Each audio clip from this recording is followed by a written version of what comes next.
दो बहुओं वाली सास। सरस्वती के दो बेटे हैं। बड़े बेटे राम की शादी रज्जू से हुई है और छोटे बेटे श्याम के लिए लड़की देखने का सिलसिला जारी है। एक दिन रज्जू की माँ का फोन आता है और उसकी सास फोन उठाती है। हेलो, कौन बोल रहा है? दूसरी तरफ फोन पर रज्जू की माँ लीलावती बोलती है। हेलो समधन जी, मैं लीलावती बोल रही हूँ, रज्जू की माँ। अरे नमस्कार समधन जी, कैसी हो? बहुत दिनों के बाद याद किया आज। यहाँ पर तो सब कुछ ठीक है, बस मेरी तबीयत थोड़ी खराब है। अगर बुरा न मानो तो एक बात बोलूं? अरे कैसी बात कर दी आपने समधन जी, आपकी बात का बुरा क्यों मानना, बोलिए बोलिए। मेरी कुछ दिन से तबीयत ठीक नहीं है और यहाँ पर मेरी देखभाल करने वाला कोई नहीं। क्या आप रज्जू को कुछ दिन के लिए मेरे पास भेज सकती हैं? ठीक है, हम रविवार को रज्जू को छोड़ जाएंगे। इतना कहकर सरस्वती फोन काट देती है और अपनी बहू को आवाज लगाती है। रज्जू, ओ रज्जू, जल्दी यहाँ आना तो।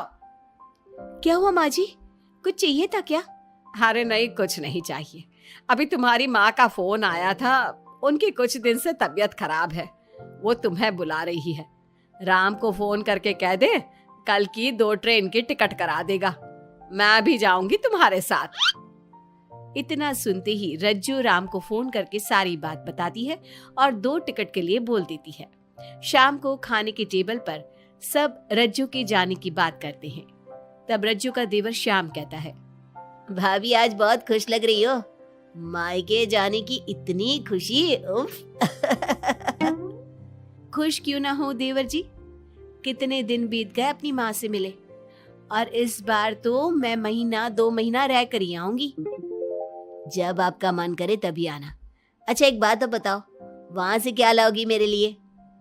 देवर जी, कहो तो देवरानी ले आओ। वैसे भी सभी घर वाले चाहते हैं कि आपकी जल्दी से शादी हो जाए। श्याम शर्मा जाता है और चुप हो जाता है। इतने में राम कहता है, रज्जू, तुमने जाने की सारी तैयारी तो कर ली है ना? कपड़े तो रख लिए ना? थोड़े गर्म कपड़े भी रख लेना, वहां ठंड होगी, और जल्दी आने की कोशिश करना। ठीक है, मैं जल्दी आने की कोशिश करूंगी बस। अगली सुबह दोनों जाने की तैयारी करने लगी। राम उन्हें स्टेशन छोड़कर घर वापस आता है। कुछ घंटों बाद रज्जू और सरस्वती गांव पहुंच जाते हैं। रज्जू अपनी माँ को देखकर बहुत खुश होती है। माँ, आप अपना बिल्कुल भी ध्यान नहीं रखती, कितनी कमजोर हो गई हैं आप। अब बेटा क्या ध्यान रखूं, उम्र भी तो हो गई है, ये बीमारियां तो लगी रहेगी। बहन जी आइए आइए बैठिए, मुझे बहुत अच्छा लगा कि आप भी यहाँ आई। अगले दिन सरस्वती अपने घर वापस जाने लगती है तो लीलावती से कहती है, बहन जी ध्यान रखना आप अपना, आपकी तबीयत ठीक हो जाए तो आप भी रज्जू के साथ आ जाना, रज्जू के बिना तो घर सूना सूना लगेगा। अब सरस्वती अपने घर आ गई और घर की सारी जिम्मेदारी भी उस पर आ गई। एक दिन वो कपड़े धोकर छत पर सुखाने जाती है। बाल्टी में से टपकता पानी सीढ़ियों को गीला कर देता है और नीचे उतरते समय रज्जू की सास यानी कि सरस्वती देवी का पैर फिसल जाता है और वो गिर जाती है। ओह, अरे मेरी माँ मर गई, मेरा पैर तो गया। लेकिन घर में कोई नहीं था। सरस्वती जैसे तैसे अपने आप को संभालती जाकर कुर्सी पर बैठती है। वो अपनी बहू के बारे में सोचती है, अगर रज्जू होती तो मुझे संभाल लेती और घर भी संभाल लेती। अब घर के काम कौन करेगा? मैं डॉक्टर के पास कैसे जाऊं? बहुत दर्द हो रहा है। जब राम और श्याम घर आते हैं तो अपनी माँ की ऐसी हालत देखकर वो जल्दी से डॉक्टर को बुलाते हैं। डॉक्टर सरस्वती के पैर पर पट्टी बांधता है और उसे आराम करने की सलाह देता है।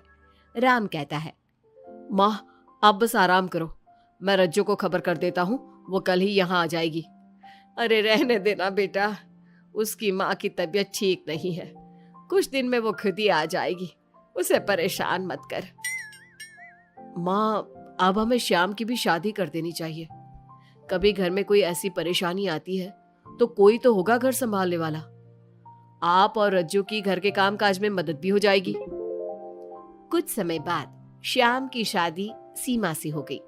लेकिन सीमा ने तो आते ही घर में क्लेश शुरू कर दिया। वो छोटी छोटी बातों पर लड़ती और उसे देखकर रज्जू का भी बर्ताव बदल गया। एक दिन सीमा सुबह उठने में लेट हो गई और रज्जू ने नाश्ता बना दिया। सभी अपने अपने काम पर चले गए। जैसे ही सीमा अपने कमरे से आई तो रज्जू ने कहा, तुम साफ सफाई कर लो, मैं कपड़े धोने जा रही हूँ, जल्दी काम हो जाएगा। रज्जू की बात सुनते ही सीमा आग बबूला हो गई और कहने लगी, आज मैं उठने में लेट क्या हो गई? आप मुझ पर हुक्म चलाने लगी। मुझसे कोई इस तरह से बात करी है मुझे बिल्कुल भी पसंद नहीं है। अरे सीमा, ये किस तरह की बात कर रही हो तुम मुझसे? मैंने कोई हुक्म नहीं दिया तुम्हें। मैं तो बस काम को जल्दी खत्म करने की बात कर रही हूँ। उन दोनों की नोक झोंक सुनकर सरस्वती बाहर आ जाती है और दोनों को समझाती है। शाम को सब एक साथ खाना खाने लगे। लेकिन खाने के बाद जब सब अपने कमरे में चले जाते हैं और खाने की टेबल पर थाली यूं ही छोड़ देते हैं, सरस्वती को ये देखकर बहुत गुस्सा आता है। वो दोनों बहुओं को बुलाकर कहती है, तुम सब खाना खाकर चले गए, अब ये बर्तन कौन उठाकर रखेगा? मेरे लिए छोड़कर गई हो सारा काम। तुम दोनों को शर्म नहीं आती? अब दोनों बहुएं एक दूसरे के ऊपर बात टालते हुए फिर लड़ने लगी। ये देख सरस्वती परेशान हो गई। उसने दोनों को डांटा और उन्हें अपने कमरे में भेज दिया। सरस्वती ने जूठे बर्तन धोए। कुछ दिन इसी तरह चलता रहा। अब दोनों सास की नजरों में एक दूसरे को गिराने में लग गई। माँ जी, जब भाभी फोन पर बात कर रही थी ना, तो कह रही थी मैं अपने मायके चली जाऊंगी तो देखते हैं कि कौन काम करता है। और ये हम सबकी बुराई कर रही थी वो। बहू, किसी की बात चुपके से सुनना गलत है ना। तुम आज के बाद ऐसा मत करना। अब तुम जाओ, मैं रज्जू को समझा दूंगी। सरस्वती ने रज्जू से बात करके उसे समझा दिया। लेकिन रज्जू को अपनी देवरानी पर बहुत गुस्सा आया। अब वो भी सीमा की चुगली अपनी सास से करने लगी। अगले दिन रज्जू अपनी सास के कमरे में जाती है और कहती है, मैंने सीमा को बात करते सुना था। वो देवर जी से कह रही थी कि अगर हम लोग अलग कहीं रहे तो हम ज्यादा खुश रहेंगे, रोज रोज की लड़ाइयों से भी बचेंगे। सरस्वती को इस बात पर गुस्सा तो बहुत आया, लेकिन उसने कुछ कहा नहीं। जब दोनों बहुओं को लगा कि सरस्वती उनकी बातों में नहीं आने वाली, तो उन्होंने रिश्तेदारों और पड़ोसियों से एक दूसरे की चुगली करना शुरू कर दिया।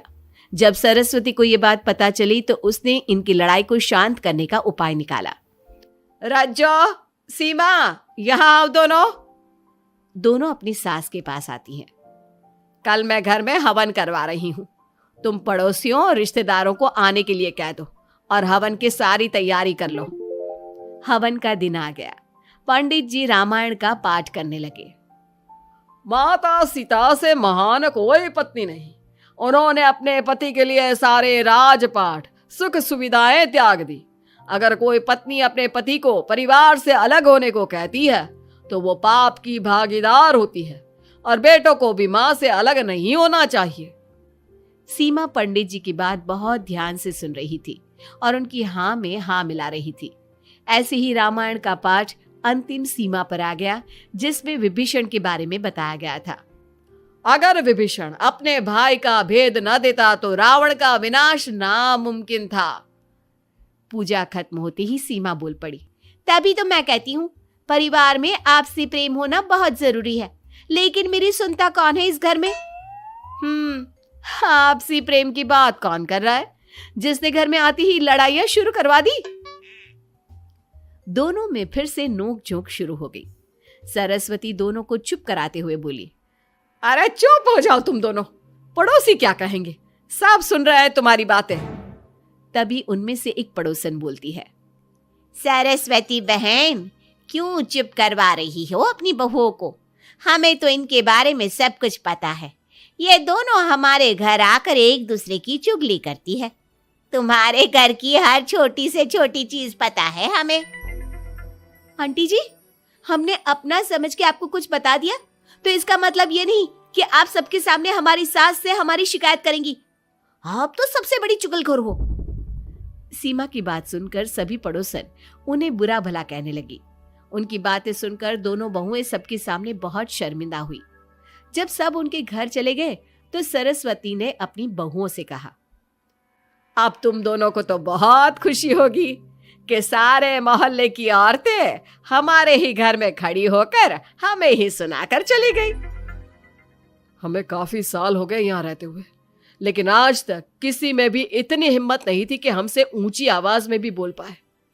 लेकिन आज तुम दोनों की वजह से ये सब हमारी बुराई कर रहे हैं। तुम दोनों ने ये सब अच्छा नहीं किया। सीमा, तुम्हारे इस घर में आने से पहले हम सब बहुत प्यार से रहते थे, लेकिन ये सब लड़ाइयाँ तुम्हारे आने के बाद शुरू हुई है। आज के बाद तुमने घर में किसी से भी झगड़ा किया तो मैं तुम्हें तुम्हारे मायके छोड़ आऊंगा, समझी तुम?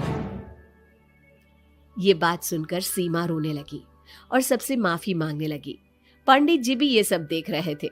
उन्होंने सबको शांत करवाया। कृपया आप सभी शांत हो जाइए, गुस्से से तो बात और बिगड़ जाएगी। अगर आप दोनों बहुएं मिलकर रहती, घर की बात घर में रखती, तो कोई आपसे कुछ कहने की हिम्मत नहीं करता। आज आपको इस बात का एहसास तो हो ही गया होगा।